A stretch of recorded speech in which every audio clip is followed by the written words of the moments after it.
Hello everyone, मेरा नाम पूजा मालविया है और मैं आपका स्वागत ऑनलाइन पढ़ाई पर करती हूँ। आज का ये टॉपिक बहुत इंपॉर्टेंट है। अगर आप आपके अपकमिंग एग्जाम सीटेट की प्रिपरेशन कर रहे हैं तो सीटेट का यहाँ पर मोस्ट इंपॉर्टेंट टॉपिक की जो सीरीज चल रही है तो इससे जुड़ना ना भूलें। और इससे पहले की वीडियोस अगर आपने नहीं देखे हैं तो लिंक आपको डिस्क्रिप्शन बॉक्स में मिल जाएगा, तो वहां जाकर day wise day 1 day 2 day 3 इस हिसाब से हमने सारे कंटेंट को प्लस पीवाईक्यूज को सॉल्व किया है साथ ही साथ।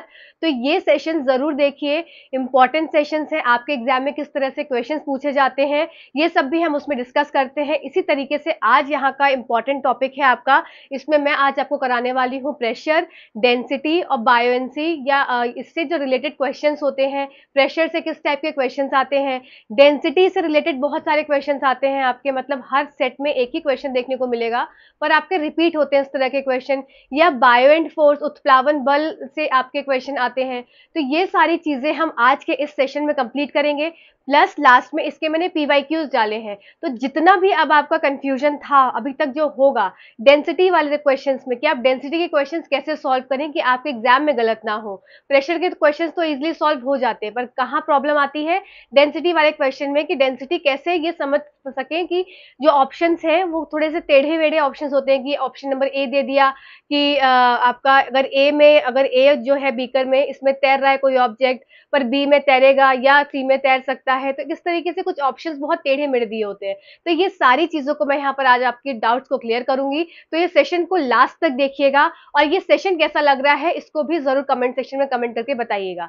साथ ही साथ एक बहुत ही महत्वपूर्ण जानकारी, अगर आप सीटेट की तैयारी कर रहे हैं वो तो बात सही है, पर इन फ्यूचर आपको किसी गवर्नमेंट एग्जाम की तैयारी करनी है तो आपको एनसीईआरटी साइंस पढ़नी पड़ेगी। तो यहाँ पर एनसीईआरटी साइंस के एमसीक्यूज की सीरीज चल रही है, क्वेश्चन प्रैक्टिस सेट सेशंस चल रहे हैं। तो अभी तक 8 प्रैक्टिस सेट कंप्लीट हो चुके हैं। आपका छठा चैप्टर चल रहा है क्लास 9th एनसीईआरटी का, जो आपका बायो का चैप्टर है आपका प्लांट टिश्यूज और एनिमल टिश्यूज वाला, तो वो अभी क्लास आपका प्रैक्टिस सेट 8 नंबर का जो है उसमें प्लांट टिश्यूज मैंने करवाया है। तो आप उस सीरीज से अगर जुड़ना चाहते हैं तो जरूर जुड़ जाइए। एमसीक्यूज आपको नए मिलेंगे, मैं खुद फ्रेम कर रही हूँ एनसीईआरटी के लाइन बाय लाइन इस तरीके से क्वेश्चंस को निकाल कर और आप तक वो क्वेश्चंस पहुंचाए जा रहे हैं। तो सारी चीजें नई है, तो इस सेशन से जरूर जुड़ जाइए अगर आप इन फ्यूचर कोई भी गवर्नमेंट की तैयारी करना चाहते हैं या एट प्रेजेंट कर रहे हैं। तो वो एनसीईआरटी के सीरीज आपके लिए बहुत ज्यादा हेल्पफुल रहेगी, जिसमें सिर्फ हम एमसीक्यूज को सॉल्व कर रहे हैं और साथ ही साथ कंटेंट को भी डिस्कशन में करती रहती हूँ। और एक और इन्फॉर्मेशन दूंगी, फिर मैं अपना इसका आपका कंटेंट स्टार्ट करूंगी कि क्लास 6 एनसीईआरटी साइंस आप सबने बुक देखी होगी, पढ़ी होगी। अब आपका काम क्या है, क्लास 6 एनसीईआरटी साइंस का एमसीक्यू का सेशन कंप्लीट हो चुका है, वीडियो अपलोड हो चुका है ऑलरेडी चैनल पर। आपको एनसीईआरटी चैप्टर एमसीक्यूज के नाम से प्लेलिस्ट मिल जाएगी, वहां पर जाइए। क्लास 6 एनसीईआरटी के एमसीक्यूज जिसमें 45 क्वेश्चन है, जाकर उसको जरूर सॉल्व करिए और अपनी उस तैयारी को पक्का कर लीजिए। ठीक है, चलिए अब चलते हैं सीधा वीडियो की तरफ। और चैनल पर नए हैं तो सब्सक्राइब जरूर कर लेना। यहाँ पर एनसीईआरटी साइंस का कंटेंट कराया जाता है अच्छे तरीके से, एमसीक्यू भी और थ्योरी भी दोनों आपको साइमल्टेनियसली चल रही होती है। बीपीएससी की क्लासेस चल रही हैं, सारा कुछ मटेरियल पीडीएफ के फॉर्म में आपको टेलीग्राम पे दे दिया जाता है, फ्री ऑफ कॉस्ट है, कहीं कोई पैसा नहीं देना है, बस पढ़ते चले जाना है। प्लस यहाँ पर डेली क्लासेस आपकी चलती है मंडे से लेकर सैटरडे, तो #10 का डोज लेना आप नहीं भूलेंगे, और जब तक लेंगे जब तक कि आपका कोई गवर्नमेंट एग्जाम नहीं निकल जाता। प्लस यहाँ पर मंडे, वेडनेसडे और फ्राइडे सीटेट की क्लास चल रही है, ट्यूसडे, थर्सडे और सैटरडे ये आपकी चल रही है बीपीएससी स्पेशल, जिसमें कि एनसीईआरटी सीरीज हम कर रहे हैं एमसीक्यू वाली। तो ये आपकी एमसीक्यू की सीरीज किसी भी गवर्नमेंट एग्जाम की अगर तैयारी कर रहे हैं तो सबके लिए हेल्पफुल रहेगी। चलो सीधा वीडियो की तरफ चलते हैं और कमेंट सेक्शन में कमेंट करके जरूर बताना कि वीडियो कैसा लगा। ठीक है, चलो अब देख लेते हैं प्रेशर। अब हम यहाँ पर वो चीजें कर रहे हैं जो आपके एग्जाम में पूछी जाती है। ठीक है, जिस तरीके से क्वेश्चन पूछे जाते हैं मैं वही सब चीजें आपको कराऊंगी, आपको इधर उधर बिल्कुल नहीं भटकाऊंगी। सबसे पहली बात है कि प्रेशर, तो प्रेशर होता क्या है, pressure is equals to force upon area, सबको पता है। अब आपके एग्जाम में रिसेंटली आपके एग्जाम में एक क्वेश्चन आया था कि इसकी यूनिट, तो फोर्स की क्या यूनिट हो जाती है, फोर्स की यूनिट हो जाती है न्यूटन। तो यहाँ पे अगर इस हिसाब से ये आपका फोर्स है तो फोर्स की यूनिट क्या हो गई आपकी, न्यूटन, और एरिया की यूनिट क्या हो जाएगी आपकी, मीटर स्क्वायर। तो इस हिसाब से आपकी यूनिट क्या बन जाती है, न्यूटन पर मीटर स्क्वायर, या इसको एक और नाम से जानते हैं पास्कल। ठीक है, तो ये क्या हो गई आपकी प्रेशर की यूनिट हो गई, न्यूटन पर मीटर स्क्वायर, या फिर दूसरे वर्ड में पास्कल इसको बोला जाएगा। अब दूसरी बात कर लेते हैं, जो फोर्स है, जो आपका बल है, फोर्स है ये हमेशा क्या होता है, परपेंडिकुलर लगता है। इस बात को याद रखेंगे, ये क्वेश्चन पूछा जा सकता है कि फोर्स किस तरीके से लगता है प्रेशर पे। तो आपका जो प्रेशर का फॉर्मूला क्या हो गया, फोर्स अपॉन एरिया। तो फोर्स हमेशा क्या होता है, परपेंडिकुलर लगता है। अगर मैं आपको यहाँ पर इस तरीके से बताऊं तो ये इस पे जो आपका फोर्स लगेगा वो हमेशा कैसा रहेगा, परपेंडिकुलर लगेगा, कुछ इस तरीके से लंबवत। ठीक है, तो ये कैसा लगा आपका फोर्स, कैसा हुआ, हमेशा परपेंडिकुलर डायरेक्शन में लगेगा। ठीक है, चलो अब बात कर लेते हैं आपका pressure is equals to force upon area. ये जो फॉर्मूला है, इस फॉर्मूले से कई आपके एप्लीकेशंस बनते हैं। ठीक है, जिसमें आपका फोर्स क्या होता है, परपेंडिकुलर लगता है। और ये फोर्स और प्रेशर और एरिया, इनके बीच में कुछ रिलेशंस हैं। इन रिलेशन से क्या हो जाएंगे, ये सारे एप्लीकेशंस आपको करने हैं। और इस तरीके के एप्लीकेशन के क्वेश्चंस बहुत आपके एग्जाम में पूछे जाते हैं। जैसे कि आपका फॉर एग्जाम्पल सबसे पहली बात है कि प्रेशर की अगर मैं बात करूं, जस्ट अ सेकेंड, प्रेशर की अगर मैं बात करूं तो प्रेशर का क्या फॉर्मूला है, फोर्स अपॉन में एरिया। ठीक है, प्रेशर का फॉर्मूला हो गया फोर्स अपॉन में एरिया, जिसमें कि प्रेशर आपका डायरेक्टली प्रोपोर्शनल है किसके, फोर्स के, और प्रेशर ही आपका इनवर्सली प्रोपोर्शनल है किसके, एरिया के। अगर मैं एरिया को बढ़ाऊंगी, अगर मैंने क्या बोला, अगर मैं एरिया को बढ़ा रही हूं तो इसका मतलब क्या हो जाएगा, प्रेशर कम होगा। ठीक है, अगर मैंने एरिया को बढ़ाया तो प्रेशर क्या हो जाएगा, कम हो जाएगा, क्योंकि रिलेशन कैसा है, इसका इनवर्स है, इनवर्सली प्रोपोर्शनल है। तो इसी चीज का इस्तेमाल करके कुछ एप्लीकेशन है, ये फोर्स और जो आपका फोर्स और प्रेशर है वो क्या है, एक दूसरे के डायरेक्टली प्रोपोर्शनल है। अगर फोर्स बढ़ेगा तो प्रेशर बढ़ेगा, अगर प्रेशर बढ़ रहा है तो फोर्स बढ़ रहा है। तो आपको ये चीजें क्या हो जाती है, एकदम पैरेलल चलती है। ठीक, चलो अब देख लेते हैं सबसे पहले कुली। तो आपके एग्जाम में क्वेश्चन आया है और ये मैंने क्वेश्चन डाला भी है अपने जो PYQ वाला जो सेट है, इसमें आप रुके रहिएगा, लास्ट तक देखिएगा। तो PYQ का भी सेशन आपको देखने को इसी वीडियो में मिलेगा। तो उसमें क्या है कि एक कुली है, वो अपने सर के ऊपर जब उसको सामान उठाना होता है तो वो क्या करता है, अपने गले से जो गमछा बांधा होता है उसको क्या करता है, रोल कर कर कुछ इस तरीके से, जलेबी के फॉर्म में वो इस तरीके से रोल करके अपने सर पर रख लेता है। अब इसमें इसका रीजन क्या होता है, वो इस तरीके से क्यों अपने सर पर कपड़े को रखता है। वो डायरेक्टली ऐसे स्क्वायर शेप में भी तो रख सकता है, या वो क्या कर सकता है, वो और भी तरीके से रख सकता है ना। तो वो इसी तरीके से क्यों रखता है, तो इसका रीजन हो जाएगा कि जब इस तरीके से वो रख रहा है, अगर कुली की मैं शक्ल बनाऊं यहाँ पर, एक हाइपोथेटिकल एग्जाम्पल लेकर, एक ऐसी हाइपोथेटिकल है, तो ये क्या हो गए, ये कुली भाई साहब हो गए। ठीक है, अब बड़े स्मार्ट से हैं कुली जी, इनको क्या करना है, इनको सामान उठाना है। अब इनको सामान उठाना है तो ये क्या है, इनके सर का पोर्शन है। अब इनको कोई सामान रखना है, मान लो ये मेरे पास अटैची है, अब इस अटैची को इनको रखना है। तो यहाँ पर क्या हुआ, इनके जो सर के ऊपर का एरिया है तो वो कितना सा आ रहा है, कुछ इतना सा ही आ रहा है। पर अगर इसी जगह पर क्या करेंगे, वो इस क्लोथ को क्या कर देंगे, इस क्लोथ को यहाँ पर रख देंगे। तो अब रख देंगे तो आप खुद देखिए कि इसका एरिया जो है पूरा कितना ज्यादा कवर हो गया इनके सर का। अब सर के ऊपर का क्लोथ है और क्लोथ के ऊपर रखा हुआ है क्या, आपका ये अटैची। ठीक है, ये अटैची इसके ऊपर रख दी। तो अब इसका एरिया बढ़ जाने की वजह से क्या हो गया, जब एरिया बढ़ गया तो प्रेशर क्या हो जाएगा, कम लगेगा। तो कुली के ऊपर क्या है, जो प्रेशर लग रहा है सर पे वो कम लग रहा है। क्यों लग रहा है कम, क्योंकि इसका इन्होंने कपड़ा लगाने से इस तरीके से राउंड राउंड जलेबी के फॉर्म में इन्होंने एरिया बढ़ा दिया। तो वही जो बात थी कि pressure is inversely proportional to क्या है, 1/एरिया।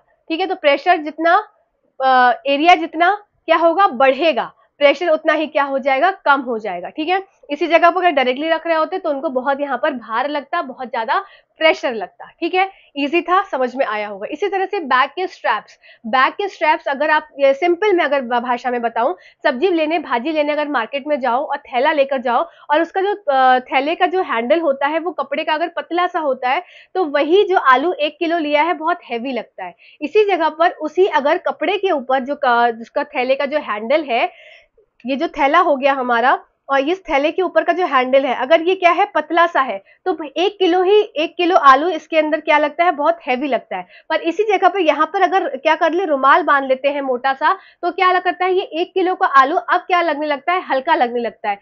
क्यों, क्योंकि अब उसके ऊपर प्रेशर कम लग रहा है। अगर ऐसे हाथ में मैंने पकड़ा हुआ है तो उस थैले पे क्या है, प्रेशर कम लग रहा है। क्यों, क्योंकि यहाँ पे इस तरीके से इसको हैंकी को रैप करने से क्या हो गया, इसका एरिया बढ़ गया तो वापस से क्या हो गया, प्रेशर क्या हो जाएगा, कम लगेगा। इसी तरह से स्कूल के जो बैग्स होते हैं उसके स्ट्रैप जो होते हैं आपने देखे चौड़े चौड़े होते हैं, उसका रीजन यही होता है कि इससे आपका एरिया बढ़ जाता है और प्रेशर आपका कम लगता है। ठीक है, ये पॉइंट्स इजी थे, अब सब समझ में आ गया होगा। अब बात कर लेते हैं नेल और नाइफ में। तो नेल क्या होती है, नेल कीली, तो कीली का ये पोर्शन क्या होता है, एकदम नुकीला होता है। तो अब यहाँ पर एरिया क्या हो जाएगा, एरिया कम कर रहे हैं, एरिया कम जब कर रहे हैं तो प्रेशर ऑटोमेटिकली उसको इस तरीके से थंब की तरह से क्या है, प्रेशर से आपने जो ग्रीन बोर्ड में लगती है वो क्या है, इजिली थंब से चली जाती है, क्योंकि यहाँ से क्या किया, प्रेशर दिया थंब से, और प्रेशर ज्यादा दिया और इसका एरिया कम था तो वो इजिली अंदर चली गई। इसी तरह से हथौड़ी का हथौड़ा जब लगता है दीवार पे, कीले को जब ठोकते हैं तो क्या करते हैं, कील सीधे अंदर चली जाती है। क्यों, क्योंकि पीछे से क्या हुआ, ठक ठक किया, और ठक ठक से क्या हो गया, प्रेशर ज्यादा दिया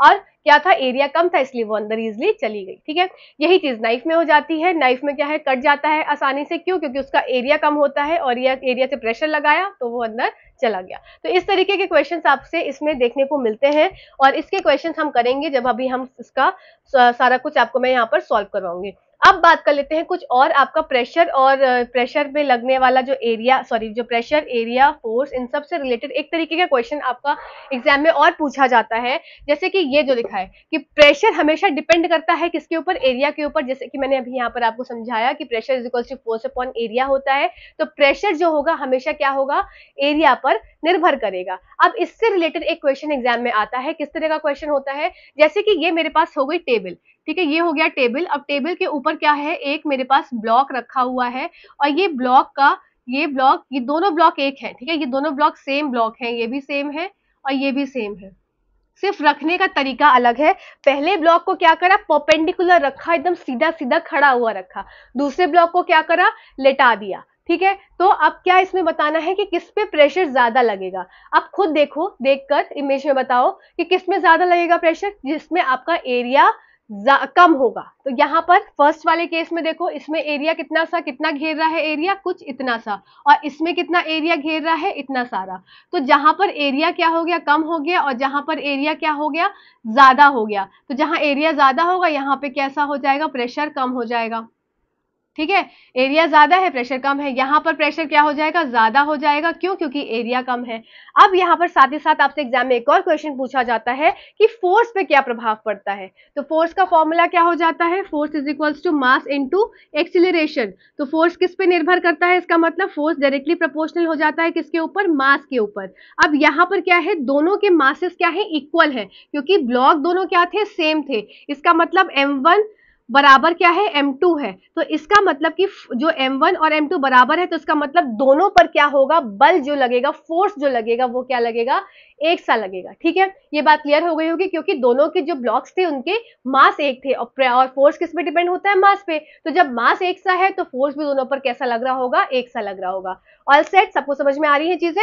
चलो अब यहाँ पर बात कर लेते हैं। तो ये तो बात हो गई कब, कि जब हम बात कर रहे हैं कुछ एक इस तरह का ब्लॉक की जो है रेक्टेंगुलर शेप में, जिसमें कि हमारा क्या आया, प्रेशर दोनों का भिन्न आया, एक में प्रेशर ज्यादा है, एक में प्रेशर कम है, पर फोर्स आपका दोनों में एक सा आया। पर एक और केस आपके एग्जाम में पूछा गया कि अगर आपका जो ब्लॉक है वो स्क्वायर शेप का होगा।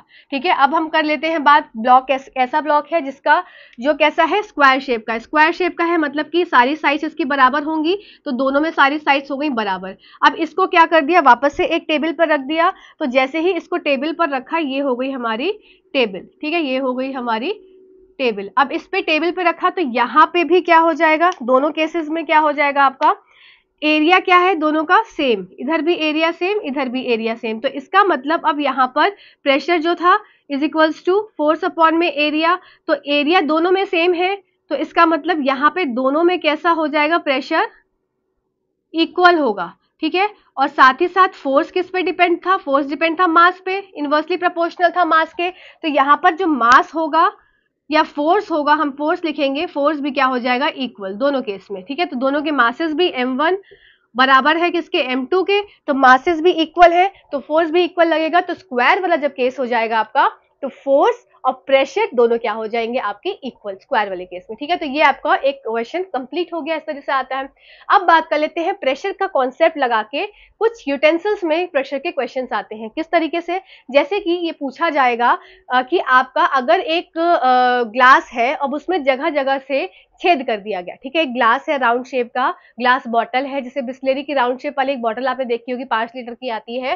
तो अगर उसमें क्या करें, उसको हर तरफ से छेद कर दें, तो आप और उसमें क्या कर दें, पानी भर दें, तो उस कंडीशन में क्या होगा, तो ऐसी कंडीशन में क्या होगा, प्रेशर हमेशा क्या है, बाहर की साइड लग रहा है। ठीक है, और बाहर का प्रेशर अंदर की तरफ लग रहा है। तो एक ये भी क्वेश्चन आता है कि जो एटमॉस्फेयर के प्रेशर से हम क्यों नहीं दबते, क्योंकि हमारे अंदर का प्रेशर और बाहर का आने वाला प्रेशर क्या है, एक दूसरे को बैलेंस कर लेता है, इस वजह से हम नहीं दबते। या अगर मेरे पास मान लो ये मेरी बॉटल है, इस बॉटल में क्या है, पानी भरा हुआ है, ठीक है। तो अब ये बॉटल में जो पानी भरा है, तो इसको क्या है, बाहर से एटमॉस्फेरिक प्रेशर भी तो आ रहा है, तो एटमॉस्फेयर इसको क्रश कर दे, पर क्यों नहीं क्रश कर पा रहा है, क्योंकि जो इसकी वॉल्स है, जो इसकी दीवार है, इस दीवार पर क्या है, एक प्रेशर लग रहा है जो कि अंदर से बाहर की तरफ है और बाहर से अंदर की तरफ आ रहा है एक प्रेशर। तो इसकी वजह से क्या है, प्रेशर बैलेंस हो जा रहा है और ये जो है ये क्रश नहीं हो रही है, ठीक है। चलो अब देख लेते हैं क्या केस, जो मैंने आपको बताया कि मेरे पास एक बॉटल है, ये मान लो हाइपोथेटिकल बॉटल है। अब इसमें क्या किया मैंने, जगह जगह से कर दिए छेद, ठीक है। इसको मैंने हर तरफ से क्या कर दिया, छेद कर दिया, और इसमें पानी भरा हुआ है। तो अब इस कंडीशन में क्या हो जाएगा, तो इस कंडीशन में क्या होगा कि हर तरफ से आपका पानी बाहर आएगा। तो पानी जो बाहर निकल रहा है ये ऑल डायरेक्शन से इक्वली निकलेगा, ठीक है। ऑल डायरेक्शन से कैसे निकल रहा है, इक्वली निकल रहा है। तो हमने क्या पढ़ा, हमने ये पढ़ा कि जब प्रेशर आपका एक किसी कंटेनर की बात करी जाए जिसमें पानी फिल है और उसमें इक्वल डिस्टेंस पे कहीं पे भी आप छेद कर देंगे, तो जो पानी निकलेगा वो फव्वारे की तरह से इक्वली निकलेगा, इक्वली डिस्ट्रीब्यूटेड होकर निकलेगा, इक्वल डायरेक्शन, इक्वल आपका लेंथ का निकलेगा, मतलब एक तरह से इक्वल, इस तरह से मतलब समझ जाओ कि इक्वली सब जगह डिस्ट्रीब्यूटेड हो जाएगा, ठीक है। अब बात कर लेते हैं, कुछ इस तरीके का कंटेनर है, अब इसमें पानी पड़ा हुआ है, ठीक है, इसमें भी पानी फिल है पूरे में।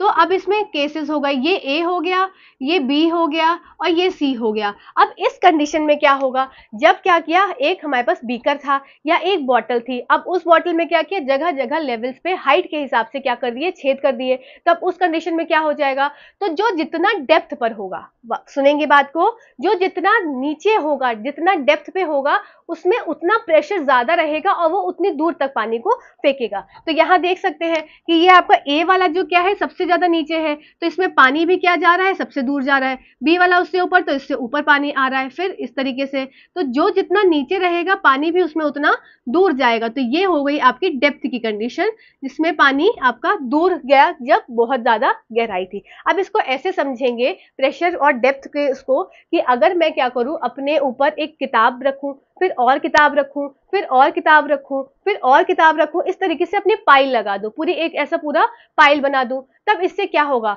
जो मेरे सर है या मेरे सर के ऊपर वाली जो किताब है उसमें प्रेशर सबसे ज्यादा लगेगा कि नहीं लगेगा।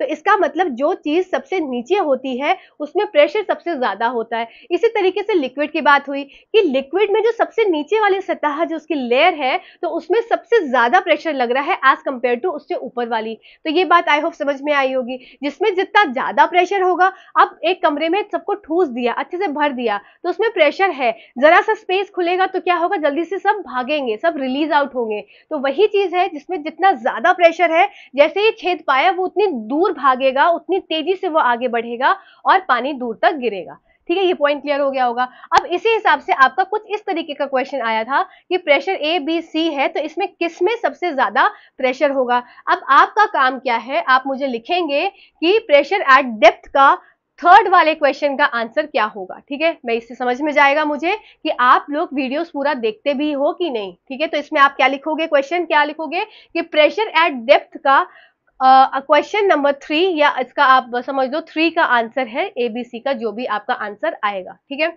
चलो अब बात कर लेते हैं क्या, इफ प्रेशर, अच्छा इसी में ना और तरीके से क्वेश्चंस आते हैं, जो कि अभी हम क्वेश्चन जब सॉल्व करेंगे पीवाईक्यूज तो उसमें भी देखेंगे, और उसमें भी अगर कुछ बचेगा तो मैं आपको बता दूंगी कि आपका डिफरेंट लेवल्स पे दे दिया, कोई बीकर में 5 सेंटीमीटर पे है पानी, किसी में 10 पे है, किसी में 12 पे है, इस तरीके से। और उसमें ये पूछा जाएगा कि किसमें ज्यादा पानी ज्यादा दूर जाएगा। तो वही बात है, जो जितना डेप्थ पे होगा पानी उसमें उतना ज्यादा दूर तक जाएगा, ठीक है।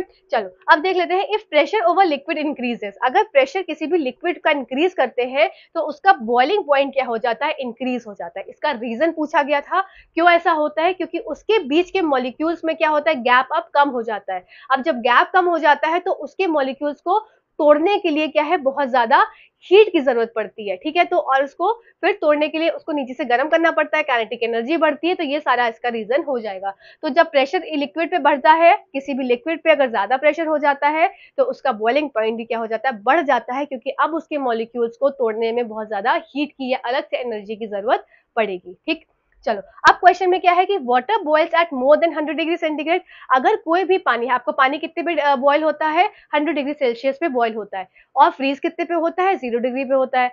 तो अगर पानी जो बॉयल हो रहा है 100 डिग्री से ज्यादा पे बॉयल हो रहा है, तो इसका मतलब कि उस पानी में क्या है, इम्प्योरिटी प्रेजेंट है।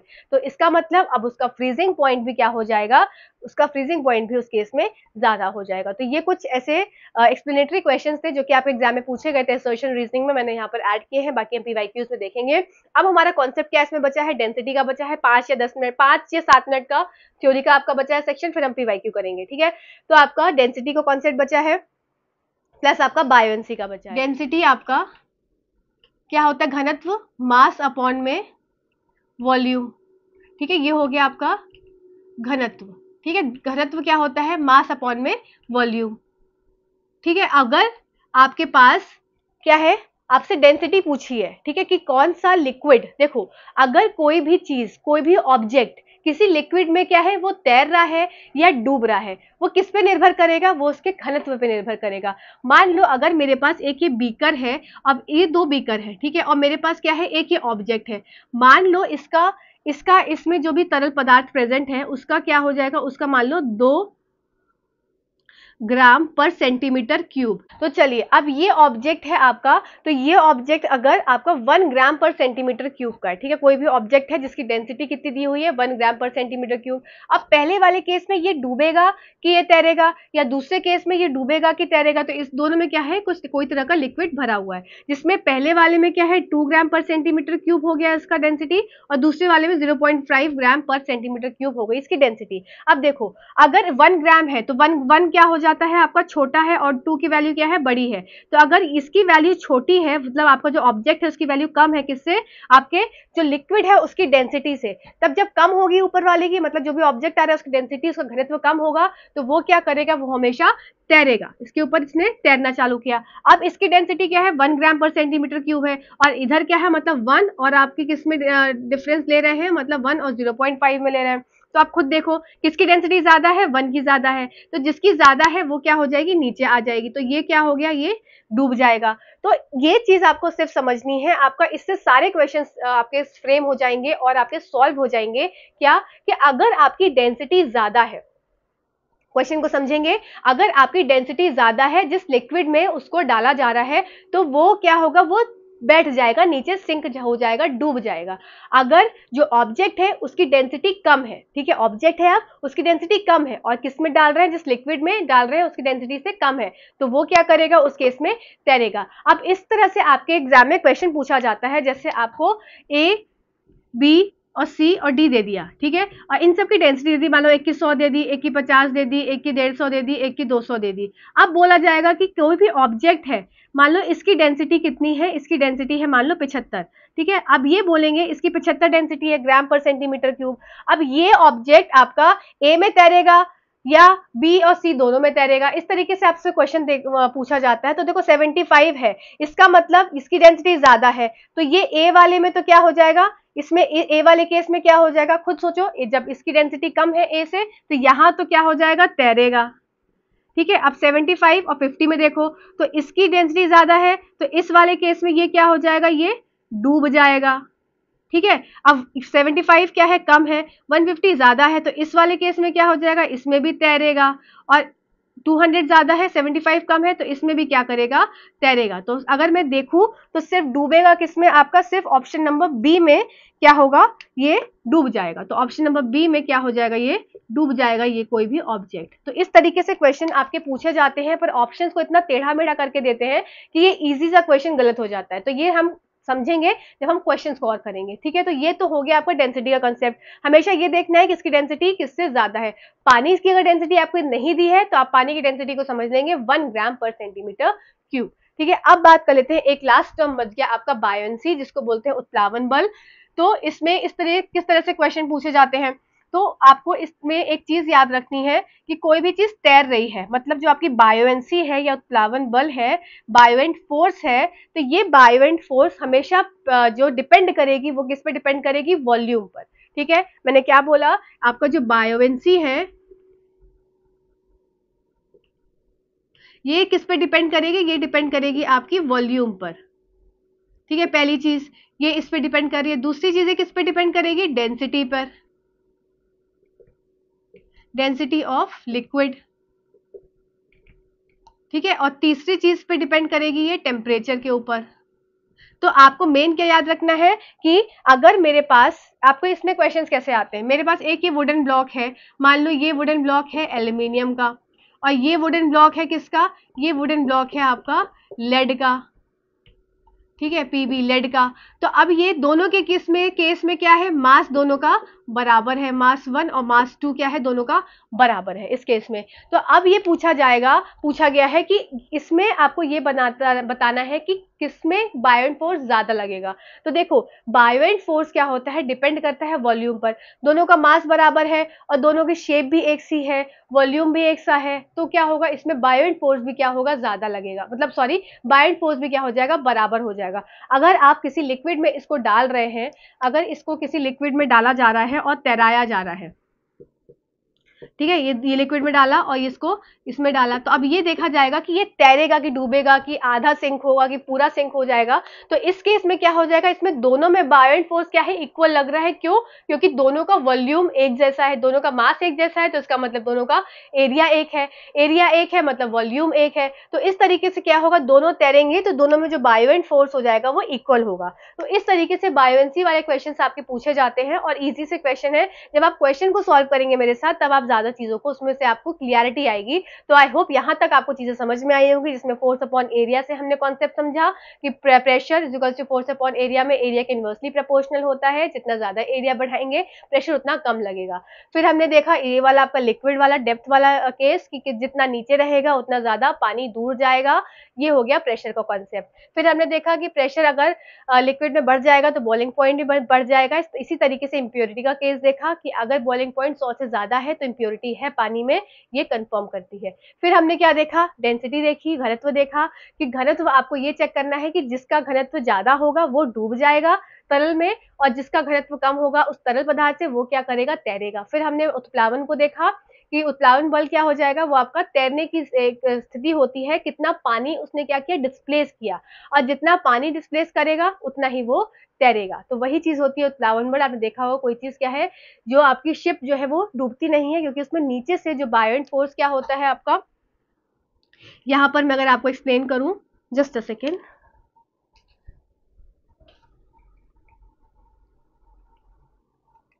ये हो गया आपका, अब ये एक ऑब्जेक्ट है, ठीक है। अब इस ऑब्जेक्ट में क्या है, नीचे से एक फोर्स लग रहा है, इसी को बोलते हैं बायोएंट फोर्स, और ऊपर से क्या है, ग्रेविटी भी अपने नीचे खींच रही है। तो ग्रेविटी नीचे की तरफ, गुरुत्वाकर्षण बल नीचे की तरफ उसको खींच रहा है, तो ये ऊपर की तरफ जा रहा है। अब अगर बायोएंट फोर्स नीचे से ज्यादा है तो क्या होगा, ये ऑब्जेक्ट ऊपर की तरफ रहेगा, और बायोएंट फोर्स कम रहेगा तो ये ऑब्जेक्ट नीचे की तरफ आता जाएगा। ठीक है, तो ये आधा सिंक हुआ कि 1/4 सिंक हुआ कि 3/4 सिंक हुआ, तो ये सब इस सब का केस हो जाता है। मतलब ऊपर से भी फोर्स लग रहा है और नीचे से भी फोर्स लग रहा है। इस वजह से बायोएंट फोर्स की वजह से क्या है, वो जितना उसने पानी को डिस्प्लेस किया उतना ही क्या है, वो उथला हुआ उसमें ऑब्जेक्ट में, उस तरल पदार्थ में रहेगा, और उतना ही वो तैरेगा। ठीक है, तो यहाँ तक आपको कॉन्सेप्ट क्लियर हो गया होगा। आइए अब क्वेश्चंस को देखिए। चलिए तो जल्दी जल्दी से पीवाईक्यूज कर लेते हैं। 22 पीवाईक्यूज में मैंने ऐड किए हैं, बहुत सारे पीवाईक्यूज हैं, तो सारे आपके जो भी डाउट्स अभी भी रह गए होंगे वो सब क्लियर हो जाएंगे। चलो सबसे पहला क्वेश्चन कर लेते हैं। सबसे पहला क्वेश्चन है कि निम्न सारणी में पदार्थों की और उनके संबंधित घनत्वों की सूची दी गई है, और क्या होगा अगर पारे और मक्के के तेल से भरे एक ग्लास में तांबे के सिक्के को डाल दिया जाए। तो इसमें क्या कर रहे हैं, क्वेश्चन बहुत आसान है पर वही ट्रिकी है। मैंने क्या बोला था, ऑप्शन देखो क्या दिया हुआ है, तो table given below list the substances and the respective densities. इसमें क्या है, डेंसिटीज आपको दी हुई है। अब आपको ये बताना है कि अगर आप कॉपर के कॉइन को, कॉइन किसका लिया गया है, कॉपर का लिया गया है, ठीक है, कॉपर का कॉइन ले लिया, इसको डाल देते हैं किसमें, मरकरी में या फिर कॉर्न ऑयल में। तो दो केसेस हैं, एक पहला केस हो गया आपका मरकरी का और दूसरा केस हो गया आपका कॉर्न ऑयल का।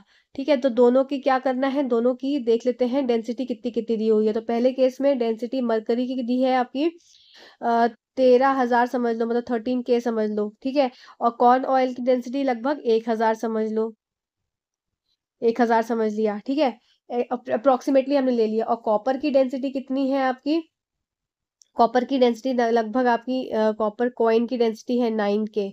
ठीक, तो अब ये देखो, अब इसमें बोला है what would happen if copper coin is dropped in glass filled with mercury. अगर ये जो कॉपर का कॉइन है इसको किस में डाला, मरकरी में डाला, तो अब देखो इसकी डेंसिटी 9K है, मतलब 9,000 आपकी लगभग डेंसिटी है। और मरकरी की डेंसिटी कितनी है, 13,000 है, तो इसकी डेंसिटी कम है। यहाँ पर डेंसिटी किसकी, कॉपर की कम है, किसके कंपेयर में, मरकरी की डेंसिटी से, जो कि आपके फिल है किसमें, एक बीकर में।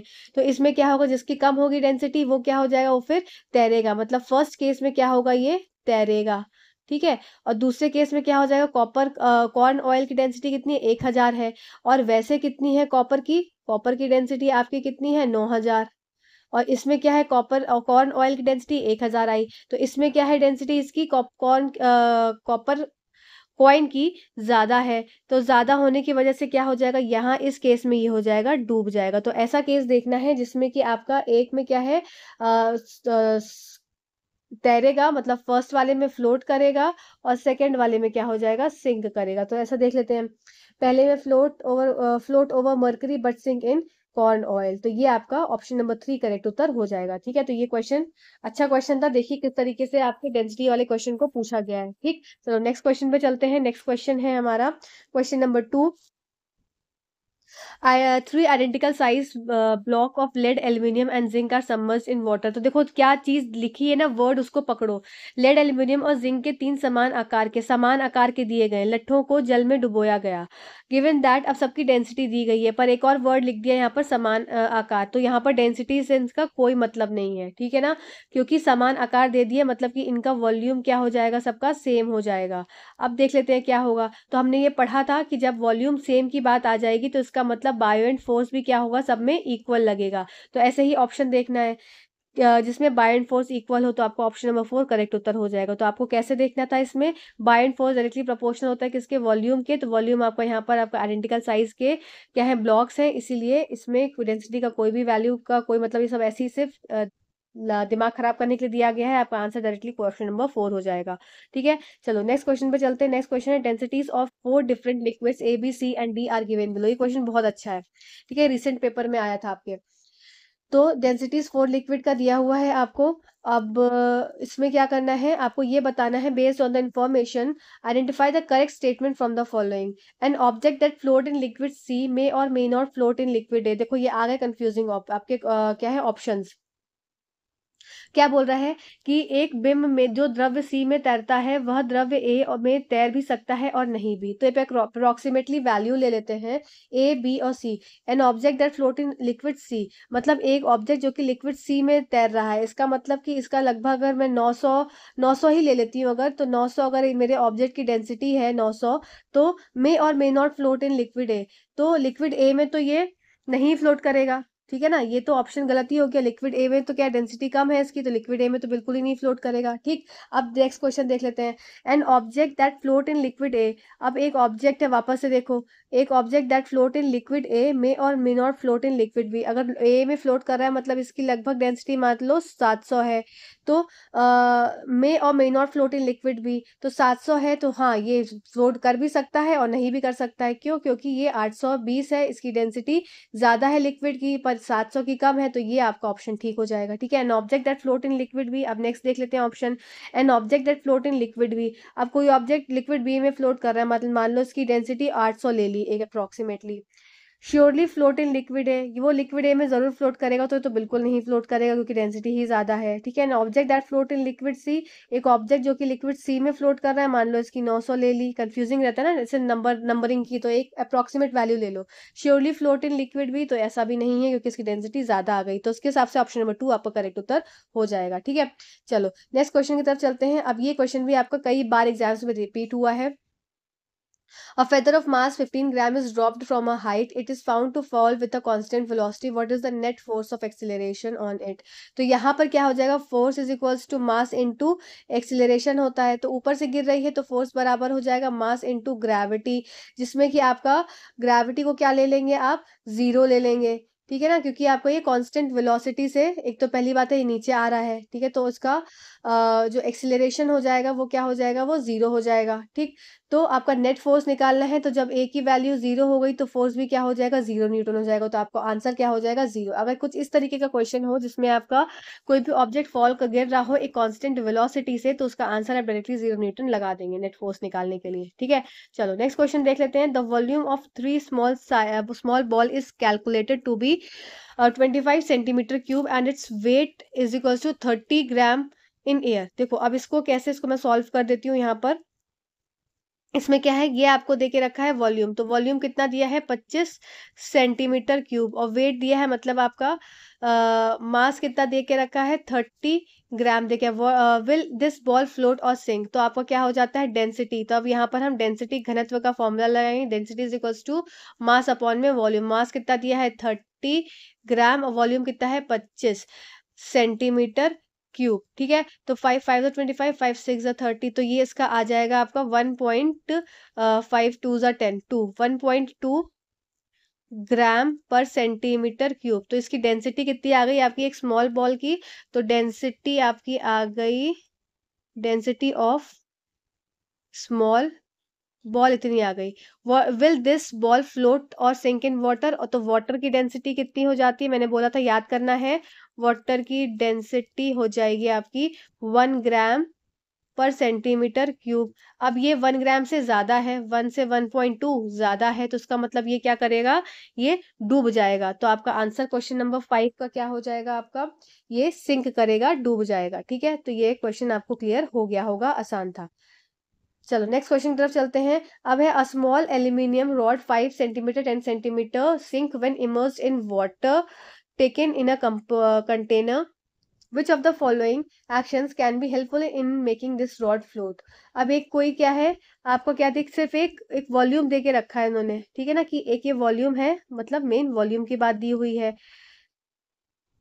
या इसको ये वॉल्यूम की जगह आप एरिया भी लिख सकते हैं, इसको वॉल्यूम में तो आपको हाइट भी होती है, ठीक है। A small aluminium rod 5 centimetre into 10 centimetre sinks when immersed in water, what which of the following actions can be helpful in making the rod float. अब क्या है, क्या इसको आप ऐड करेंगे मोर वाटर या रीशेप करेंगे, ऐसा कुछ भी नहीं कर सकते हैं। अब उसमें कोई डेंसिटी वगैरह की तो कॉन्सेप्ट कोई दिया नहीं है, तो इसका मतलब नीदर 1 और नीदर 2 आपका यहाँ पर आंसर हो जाएगा। डेंसिटी का कॉन्सेप्ट होता तब हम इसमें कुछ देखते क्या कर सकते थे, पर कुछ रीशेप भी नहीं कर सकते। वो तो उसका मतलब जो उसका वही बात है, बायोन्सी किस पे डिपेंड होती है हमारी, बायोन्सी डिपेंड होती है आपकी वॉल्यूम और एरिया पे।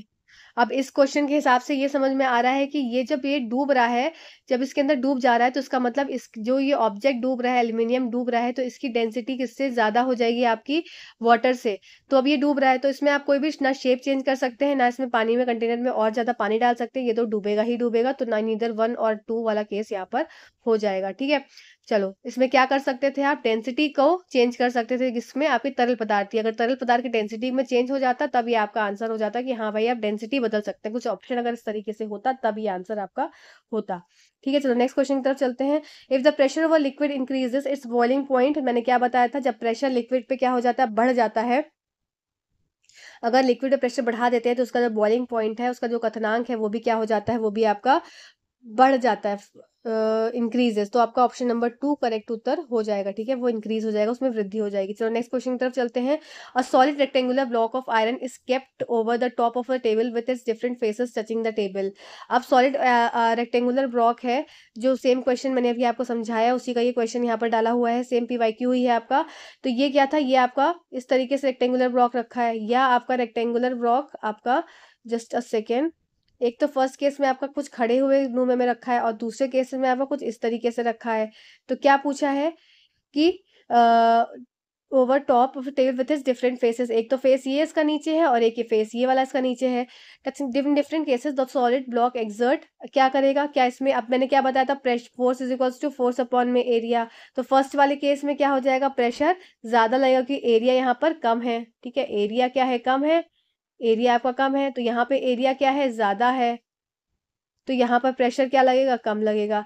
पर यहाँ पर क्या है, दोनों के मासेस इक्वल हैं, तो यहाँ पर फोर्स क्या लगेगा आपका, फोर्स दोनों केस में बराबर लगेगा। तो ऐसे ही ऑप्शन देखना है कि डिफरेंट फोर्स नहीं, सेम फोर्स पर डिफरेंट प्रेशर, तो ऑप्शन नंबर 2 करेक्ट उत्तर हो जाएगा। ठीक है, चलो नेक्स्ट क्वेश्चन देख लेते हैं। A 500 ml bot of mustard oil is kept in a jar of 2 litre capacity, the pressure exerted by oil will be.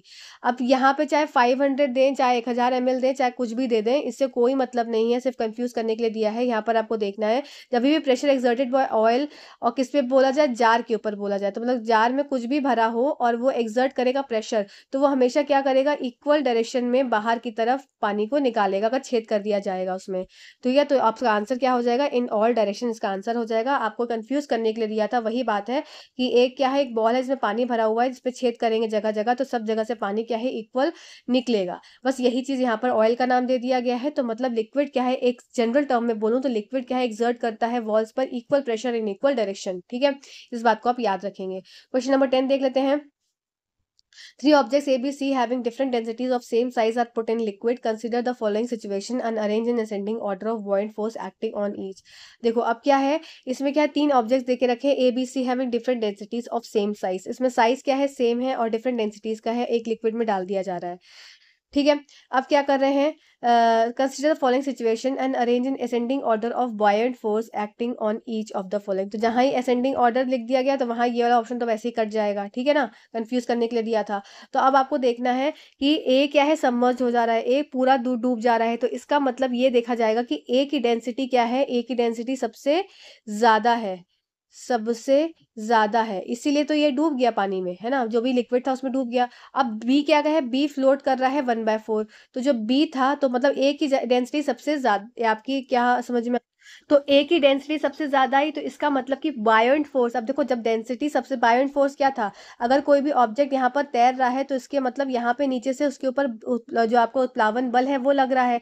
अब ये क्या है, इसके ऊपर जब ज्यादा बल लगेगा तो ये ऊपर की तरफ तैरेगा, जब ये बल कम लगेगा, जब इसके पास बल कम होगा, तो क्या हो जाएगा, तो ये सारा का सारा जो ऑब्जेक्ट ऊपर था, ये क्या हो जाएगा, नीचे सिंक हो जाएगा, बैठ जाएगा। अब जब क्या है, ये कंप्लीटली क्या है, सबमर्ज हो जा रहा है, ए वाला केस आपके वाटर के अंदर, तो इसका मतलब इस केस में क्या हो जाएगा, जो उत्प्लावन बल है वो बिल्कुल नहीं लग पा रहा है, तो मतलब ऑब्जेक्ट जो है वो बहुत ही ज्यादा भारी है, तो ये नीचे जाकर डूब गया। तो इसका मतलब यहाँ पर ए के केस में मैं ये समझ सकती हूँ कि जो ए के केस में आपका जो बायोएंट फोर्स है, ये बिल्कुल भी नहीं के मतलब लग पा रहा है, क्योंकि इसकी डेंसिटी ज्यादा है ए की, तो इसलिए क्या है, वो नीचे की तरफ बैठ जा रहा है। तो आइए ऐसा ऑप्शन देखते हैं जिसमें बायोएंट फोर्स सबसे कम है। तो आपको असेंडिंग ऑर्डर में देखना है, तो उसके हिसाब से ए वाला केस क्या है आपका, ये सबसे कम वाला दिख रहा है, तो ऑप्शन नंबर 3 आपका करेक्ट उत्तर हो जाएगा। ठीक है, इस हिसाब से आप देखेंगे, आप इसको छाड़ सकते हैं। इसमें क्या है, ए में सबसे ज्यादा है तो ये नहीं होगा, तो ये वाला केस आपका आंसर हो जाएगा। ठीक है, चलो नेक्स्ट क्वेश्चन की तरफ चलते हैं। Anjali takes two identical blocks of identical size. One is made up of aluminium and other is made up of lead. She submerges them one by one in water. Which of the following statement is true? अब बात वही चीज है, यहाँ पर जैसे ही identical block size आए, मतलब अंजलि समान आकार के 2 ब्लॉक लेती है, एक एल्यूमिनियम से बना है, दूसरा शीशे से बना है, उसने उन्हें एक एक करके पानी में डुबोया, तो निम्नलिखित में कौन सा कथन सही है। तो वही बात है, जहां पर आइडेंटिकल ब्लॉक की आ जाएगी बात, वहां पर बॉयंट फोर्स हमेशा क्या हो जाएगा, इक्वल हो जाएगा। आपको ऐसा ऑप्शन खोजना है, जल्दी जल्दी हमको करना होगा, क्योंकि हमारे एग्जाम में इतना टाइम नहीं होता क्वेश्चन को पढ़ने का, तो टाइम बहुत कम है, तो यहाँ पर अपनी स्पीड भी उस ढंग से बतानी है। बस क्वेश्चन देखा कि हाँ ब्लॉक्स आइडेंटिकल की बात हो रही है, तो इसका मतलब बायोंट फोर्स इक्वल है, तो ऐसा ऑप्शन हमें देखना है जहाँ पर बायोंट फोर्स आपका इक्वल देखने को मिल रहा है, जो कि है ऑप्शन नंबर 3 में आपका करेक्ट आंसर। ठीक है, नेक्स्ट क्वेश्चन देखते हैं। A block is drop of iron dropped in a vessel of water sink to the water, this is because. अब एक जो आयरन का ब्लॉक है, ये टुकड़ा है मान लो, अब ये टुकड़ा क्या है, पानी में नीचे जाकर बैठ जा रहा है, यहाँ पर आ गया। अब ये सिंक हो जा रहा है, क्यों सिंक हो जा रहा है, तो इसका आंसर हम देख लेंगे, क्योंकि वेसल इज नॉट डीप, तो ऐसा तो कोई बात ही नहीं है। The weight of a water displaced by the block is less than the weight of the block. ये बात सही है कि जो पानी अगर यहाँ पर, ये देखो, ये अगर ब्लॉक यहाँ पे एक तो डूब गया, और एक ये हो गया कि ये पानी में ऊपर तैर रहा है, तो मतलब जो पानी इसने डिस्प्लेस किया, जो इसने डिस्प्लेस किया था, वो क्या था, वो कम था, और ये नीचे के डूबने के उससे, मतलब जो वेट ऑफ अ ब्लॉक ज्यादा था, जितना उसने पानी डिस्प्लेस करना चाहिए था उतना वो नहीं कर पाया, और वो जाकर नीचे डूब गया, मतलब उसमें बायोंट फोर्स क्या था, कम था। इसके हिसाब से ये देखा जाएगा कि इसमें बायोंट फोर्स क्या था, कम था, इसलिए वो जाकर डूब गया, तो ऑप्शन नंबर 2 आपका करेक्ट उत्तर हो जाएगा। ठीक है, चलो नेक्स्ट क्वेश्चन की तरफ चलते हैं। 13 क्वेश्चन है। Why it is easier to carry a bag with large and broad straps. तो ये क्या आ जाता है, वही वाला क्वेश्चन हो गया, pressure is equals to force upon में एरिया। तो इसमें अगर एरिया बढ़ा देते हैं तो प्रेशर क्या हो जाता है, कम हो जाता है। तो यही हम ऑप्शन में देखना है कि force exerted by bag increases नहीं, pressure exerted by bag increases नहीं, pressure exerted by bag increases. तो ऑप्शन नंबर 4 आपका करेक्ट उत्तर हो जाएगा, क्योंकि अगर आप एरिया को बढ़ा रहे हैं, स्ट्रैप्स को चौड़े कर रहे हैं बैग के, तो क्या हो जाएगा, इससे कंधे में क्या है, आसानी रहेगी कैरी करने के लिए, और इससे क्या होगा, आपका प्रेशर कम लगेगा। ठीक है, चलो नेक्स्ट क्वेश्चन की तरफ चलते हैं। पोर्टरस हु कैरी, वही जो मैंने आपको बताया था कुली वाला केस, कि वो अपने कंधे पर कुछ इस तरह, सॉरी सर पर कुछ गोल गोल करके क्यों रखते हैं, जस्ट अ सेकेंड, गोल गोल करके क्यों रखते हैं, जस्ट अ सेकेंड, क्या हो जा रहा है, हाँ, ये गोल गोल करके कुछ इस तरीके से क्यों रखते हैं, जिससे कि उनका क्या है, एरिया बढ़ जाए, एरिया बढ़ जाएगा तो क्या हो जाएगा, प्रेशर कम हो जाएगा। तो वही यहाँ पर लिखा है, भारी बोझ ढोने वाले कुली हमेशा अपने साथ कपड़े का लंबा टुकड़ा रखते हैं, सिर पर बोझ उठाने से पहले वे कपड़े को गोल डिस्क के आकार में मोड़कर अपने सिर पर रखते हैं। ऐसा करने से वे इंक्रीज करते हैं area of contact of load, area of contact of load of luggage with their head, या decreases the force exerted by the load of luggage on the head, या decreases the thrust of the luggage, या save the head from injury. तो ये तो देखो option वैसे ही cut हो जाएगा। ठीक है, increases the area of contact of load of luggage with their head. तो देखो इसमें ऑप्शन नंबर 1 और ऑप्शन नंबर 2 दोनों ही करेक्ट है, पर आपके आंसर में क्या है, आपके आंसर की में जो आंसर आया था वो आया था decreases the force exerted by the load on luggage of the head. तो ये वाला आंसर सही माना गया था, पर देखो increases the area of contact, अब जब वो ऐसा कर रहा है तो उसका मतलब जो उसका सर है तो उसका एरिया ऑफ कॉन्टैक्ट भी तो बढ़ा ही रहा है ना, वो इंक्रीज कर रहा है area of contact of the load of luggage with the head. तो ऑप्शन नंबर फर्स्ट और ऑप्शन नंबर 2 दोनों ही करेक्ट है। तो इसके हिसाब से देख लीजिएगा आप जो आपको सही लगे, पर मेरे हिसाब से तो दोनों इसका ऑप्शन दोनों वो करेक्ट है। ठीक है, कुछ विवादित क्वेश्चन हमेशा हो जाते हैं ना, तो वो विवादित क्वेश्चन में से एक है ये। चलो नेक्स्ट देख लेते हैं। Rectangular container given below is filled with liquid heavier than water. अच्छा, ये क्वेश्चन मैंने आपको होमवर्क में दिया था। ठीक है, तो अब ये क्वेश्चन आप क्वेश्चन नंबर 15, और जो मैंने आपको बोला था कि उसमें आपको डेंसिटी डेप्थ वाला क्वेश्चन में आपको थर्ड वाला केस बताना है, तो ये वही क्वेश्चन है। इस क्वेश्चन को आप मुझे बताएंगे कि आपका इसका आंसर क्या है, फिर मैं नेक्स्ट सेशन में आपको इसका क्वेश्चन नंबर 15 का आंसर बता दूंगी। ठीक है, चलो नेक्स्ट क्वेश्चन देख लेते हैं। At room temperature density of fresh water is this, density of sunflower is this, density of alcohol is this, use the above information to identify the correct statement from one of the given below. अब देखो क्या इसमें statement देखिए रखी है कि an object that float in alcohol will surely float in sunflower oil. अब देखो क्या है, डेंसिटी वाटर की कितनी है, 1 है, और डेंसिटी सबकी अलग अलग देके रखी है। अब ये उसने पहले में बोला कि एक ऑब्जेक्ट है जो कि फ्लोट कर रहा है किसमें, अल्कोहल में, इसका मतलब उस ऑब्जेक्ट की अल्कोहल से कम होगी density. Will surely float in sunflower oil, वो सनफ्लावर ऑयल में जरूर फ्लोट करेगा। ठीक है, सही बात है, क्योंकि इसमें डेंसिटी मान लो, एक ऑब्जेक्ट की मैंने डेंसिटी ले ली मान लो 0.5। अब एक ये ऑब्जेक्ट की डेंसिटी है फॉर एग्जांपल, ठीक है, ऑब्जेक्ट डेंसिटी 0.5 है, तो इसका मतलब ये अल्कोहल में तो क्या होगी, ये फ्लोट करेगी, तो उसके हिसाब से ये सनफ्लावर ऑयल में फ्लोट करेगी, क्योंकि इससे भी ये कम है। ठीक है, ऑप्शन फर्स्ट तो हमारा ठीक हो जाएगा, ए वाला हमारा 16 का, ए जो हमारा ठीक है। फिर N object that float in sunflower oil will surely float in fresh water. अब जो ऑब्जेक्ट हमारा क्या है, सनफ्लावर ऑयल में फ्लोट करेगा, अब सनफ्लावर ऑयल में फ्लोट करा दो, ठीक है, will surely float in fresh water, वो सही बात है, फ्लोट करेगा, क्योंकि मान लो ये 90 अगर 0.9 है किसका, एक ऑब्जेक्ट का आपका डेंसिटी, तो ये सनफ्लावर ऑयल में फ्लोट कर रही है, तो ये वाटर में फ्लोट करेगी, सही बात है। तो ऑप्शन नंबर फर्स्ट और 2 दोनों ठीक है। फिर N object that float in fresh water, अब एक ऑब्जेक्ट जो कि फ्लोट करेगा फ्रेश वाटर में, स्लोली फ्लोट इन अल्कोहल, तो ये जरूरी नहीं है कि वो श्योरली फ्लोट करे अल्कोहल। मान लो उसका अल्कोहल का क्या है, 0.8 है, और इस फ्रेश वाटर कितना है, 1 ग्राम है। ठीक है, तो मान लो 0.9 वाला केस है, तो 0.9 वाला ऑब्जेक्ट तो इसमें तो फ्लोट करेगा, क्योंकि इसकी डेंसिटी 0.91 से कम है, पर 0.8 में नहीं फ्लोट करेगा। तो ऑप्शन नंबर सी आपका गलत हो जाएगा। तो इसके हिसाब से आपका ए और B option number first correct उत्तर हो जाएगा। आई होप ये पॉइंट आपको क्लियर हो गया होगा। ठीक है, the pressure in a liquid that is at rest, तो प्रेशर एक लिक्विड में कहाँ रेस्ट पे होता है, तो एक्ट करता है हमेशा ऑल डायरेक्शन में। 18 क्वेश्चन क्या है, an object is floating in water with 1/4 of its volume above the surface of water, which of the following statement is true. अब क्या बोल रहे हैं कि एक ऑब्जेक्ट है जो कि फ्लोट कर रहा है in water with 1/4 of its volume above the surface. अब इसका एक बटा चौथाई हिस्सा जो है वो बाहर की तरफ है। ठीक है, फ्लोट कर रहा है, तो इसके हिसाब से क्या बताया जा सकता है कि the buoyant force on an object is greater than the weight of the object. अच्छा, the buoyant force on the object is less than the weight of the object, तो सही बात है, क्योंकि इसमें 1/4 हिस्सा क्या है, ये ऊपर की तरफ है, ठीक है ना। तो इसका मतलब 3/4 हिस्सा क्या है, इसमें अंदर की तरफ है।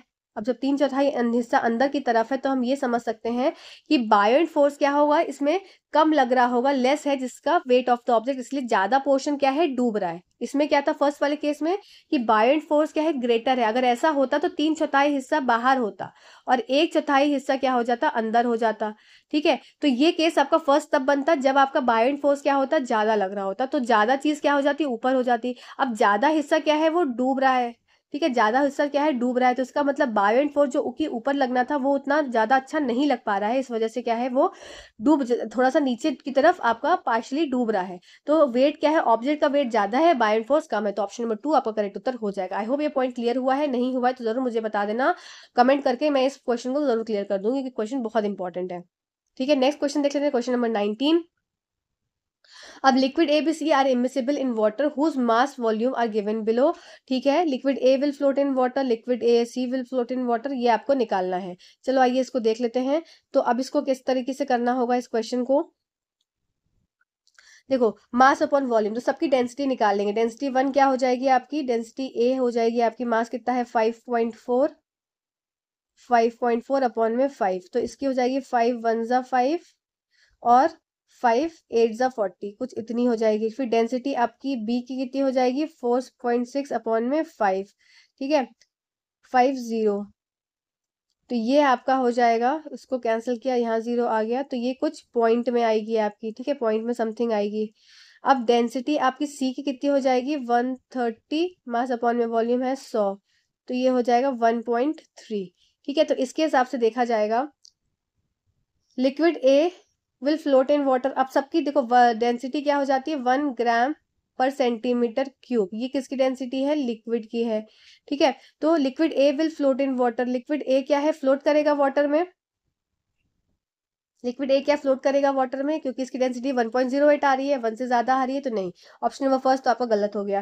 फिर liquid A and C will float in water, जब ए फ्लोट ही नहीं कर रहा है तो वैसे ही गलत हो जाएगा, और सी भी फ्लोट नहीं करेगा कि 1.3 आ रही है। ठीक है, liquid B and C will float in water, ये भी गलत हो जाएगा। Liquid B will float in water, हाँ क्योंकि ये क्या है, ये 0 पॉइंट समथिंग आ रही है, इसकी वैल्यू 0 पॉइंट समथिंग आ रही है, तो ये क्या है 1 से कम है, इसलिए लिक्विड बी क्या होगा, फ्लोट करेगा वाटर में। ठीक है, आई होप ये पॉइंट क्लियर हुआ होगा, आसान सा क्वेश्चन था।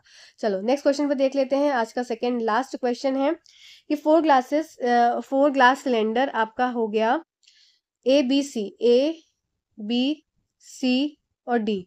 ठीक है, ये हो गया ए, ये हो गया बी, ये हो गया सी, ये हो गया D, of same length 25 centimetre, same diameter, आप filled with water up to 20 centimetre. सब में क्या है 20 सेंटीमीटर तक वाटर कर दिया। ए में क्या है 5 सेंटीमीटर पे होल कर दिया यहाँ पर, बी में 8 सेंटीमीटर पे होल कर दिया, सी में 10 सेंटीमीटर पे होल कर दिया, डी में 12 सेंटीमीटर पे होल कर दिया।